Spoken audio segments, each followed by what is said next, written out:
Subscribe کیجیے شہید رضا Rizvi channel کو اور اس بیل آئیکن کو بھی پریس کیجیے تاکہ آگے آنے والے ویڈیوز سب سے پہلے آپ تک پہنچ سکے۔ اللہ کے پیارے حبیب صلی اللہ علیہ وسلم قرب قیامت کے تعلق سے پیشن گوئیاں فرمائی، اور انہی پیشن گوئیوں میں ایک پیشن گوئی یہ بھی فرمائی، غیب داں نبی نے یہ بھی بتایا کہ لوگوں میری امت میں فرقے بھی ہوں گے،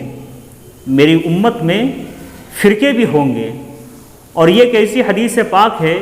کہ اس حدیث پاک پر کسی بھی فرقے کا اختلاف نہیں، ہر فرقے کے لوگ اس حدیث پاک کو مانتے ہیں۔ آئیے ذرا اس حدیث پاک کو ہم دیکھتے ہیں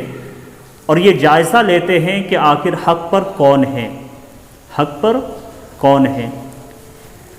یہ حدیث ترمذی شریف جلد دوم کتاب الایمان باب افتراق ہذہ الامہ، یعنی اس امت میں تفریق کا بیان، فرقے کا بیان۔ حضرت امام ترمذی رضی اللہ تعالی عنہ اپنی سند کے ساتھ حضرت عبداللہ رضی اللہ تعالی عنہ سے روایت کرتے ہیں، ان عبد اللہ ابن عمر قال قال رسول اللہ صلی اللہ تعالی علیہ وسلم، یعنی حضرت عبداللہ ابن عمر رضی اللہ تعالی عنہ نے کہا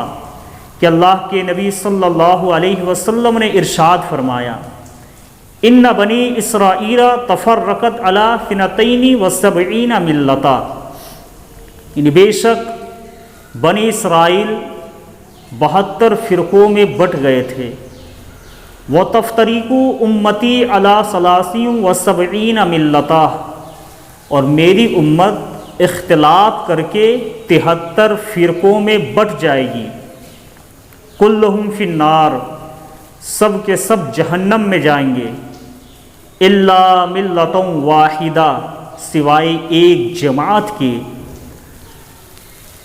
قالوا من ہی یا رسول اللہ صلی اللہ علیہ وسلم، صحابہ کرام نے عرض کیا یا رسول اللہ صلی اللہ علیہ وسلم وہ جنتی فرقے کا نشانی کیا ہے، ہم کیسے پہچانیں کہ کون حق پر ہے، ان 73 میں کون سا فرقہ حق پر ہوگا، ذرا بتا دیں۔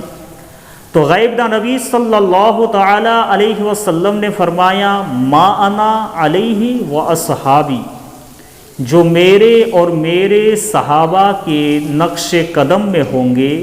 یعنی جو میرے اور میرے صحابہ کے عقیدے میں ہوں گے وہی حق پر ہوگا، وہی فرقہ حق پر ہوگا جو میرے اور میرے صحابہ کے عقیدے پر ہوں گے۔ اور اس حدیث پاک کو اور بھی محدثین کرام نے لکھا ہے، جیسے امام نسائی نے، امام ابن باجہ نے، امام ابن داؤد نے اور امام ترمذی نے اس حدیث پاک کو صحیح اور حسن کہا ہے۔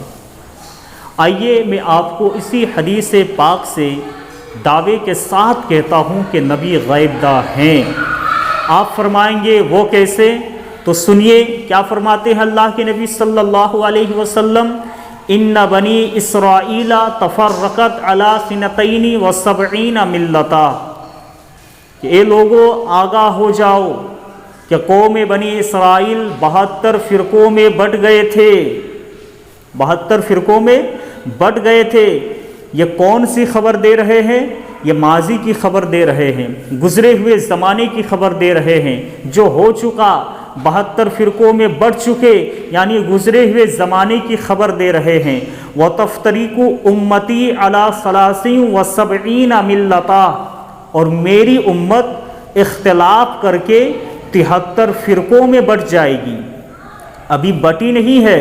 بٹ جائے گی، یعنی مستقبل کی خبر دے رہے ہیں، مستقبل کی بات میرے نبی بتا رہے ہیں، کلہم فی النار، سب کے سب جہنم میں جائیں گے، یہ بھی مستقبل کی خبر، الا ملۃ واحدہ، سوائے ایک جماعت کے، یہ بھی مستقبل کی خبر۔ تو معلوم ہو گیا کہ جو نبی ہوتے ہیں وہ گزرے ہوئے زمانے کی بھی خبر دیتے ہیں اور مستقبل کی بھی خبر دیتے ہیں، اور ابھی وہ بٹی نہیں ہے، یہ حال کی خبر ہے اور زمانہ ماضی کا خبر اور زمانہ ماضی کی خبر دینا اور زمانہ حال کی خبر دینا، زمانہ مستقبل کی خبر دینا، یہی تو غیب کہلاتے ہیں۔ اور الحمدللہ ہمارا یہ عقیدہ ہے کہ نبی غیب داں ہیں، اور صحابہ کرام کا بھی یہی عقیدہ ہے کہ نبی غیب داں ہیں۔ اسی لیے کہ جس کا یہ عقیدہ ہے کہ نبی غیب داں ہیں وہی فرقہ حق پر ہے اور وہی جنتی ہے۔ اس لیے تو میرے امام فرماتے ہیں اور کوئی غیب کیا تم سے نیہا ہو بھلا، جب نہ خدا ہی چھپا تم پہ کروڑوں درود۔ اللہ